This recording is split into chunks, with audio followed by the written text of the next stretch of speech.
சுகமே சூழ்க. அனைவருக்கும் வணக்கம். நம்மளோட வீடியோ பதிவுகளை முதல் முறையாக பார்க்குறதா இருந்தால் கண்டிப்பாக சப்ஸ்கிரைப் பண்ணிக்கோங்க.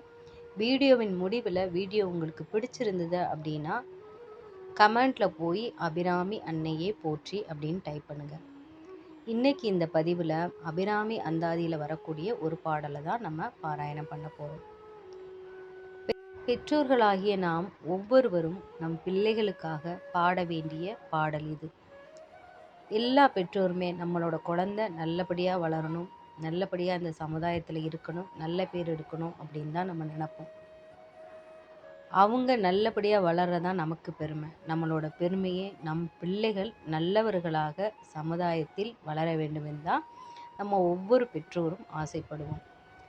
அவங்க தவறான வழியில் போனாலும் நம்ம தான் வருத்தப்படுவோம், நல்வழியில் இருந்தாலும் நாம் தான் பெருமைப்படுவோம். அப்போ ஒவ்வொரு பெற்றோரும் தன்னுடைய குழந்தைகளுக்காக இந்த பாடலை பாராயணம் பண்ணுங்க. இல்லை சில குழந்தைகள் என்னோட குழந்தை நல்லாவே படிக்க மாட்டுது, நல்வழியில் போக மாட்டுது, தீமையான வழியில் ஈடுபடுது, நல்ல பழக்க வழக்கங்கள் இல்லை அப்படின்னு நினைக்கிறவங்க இந்த பாடலை உங்களோட பிள்ளைய மனசார நினச்சி அபிராமி அந்தாதியில் வரக்கூடிய இந்த பாடலை நீங்கள் தினமும் பாராயணம் பண்ணுங்கள். கண்டிப்பாக அன்னையோட அருளால் உங்களோட பிள்ளைகள் நல்லபடியாக வளர்வார்கள். தஞ்சம் பிறிது இல்லை ஈது அல்லது என்று உன் தவநெறிக்கே நெஞ்சம் பயில நினைக்கின்றிலேன் ஒற்றை நீள் சிலையும் அஞ்சு அம்பும் இக்கு அலராகி நின்றாய் அறியார் எனினும் பஞ்சு அஞ்சுமெல் அடியார் அடியார் பெற்ற பாலரையே. தஞ்சம் பிறிது இல்லை ஈது அல்லது என்று உன் தவநெறிக்கே நெஞ்சம் பயில நினைக்கின்றிலேன் ஒற்றை நீள் சிலையும்.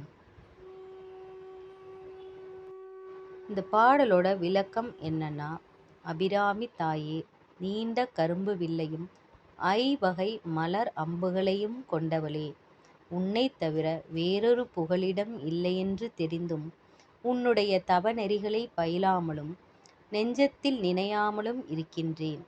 அதற்காக நீ என்னை தண்டிக்க கூடாது, புறக்கணிக்காமல் எனக்கு அருள் பாலிக்க வேண்டும்.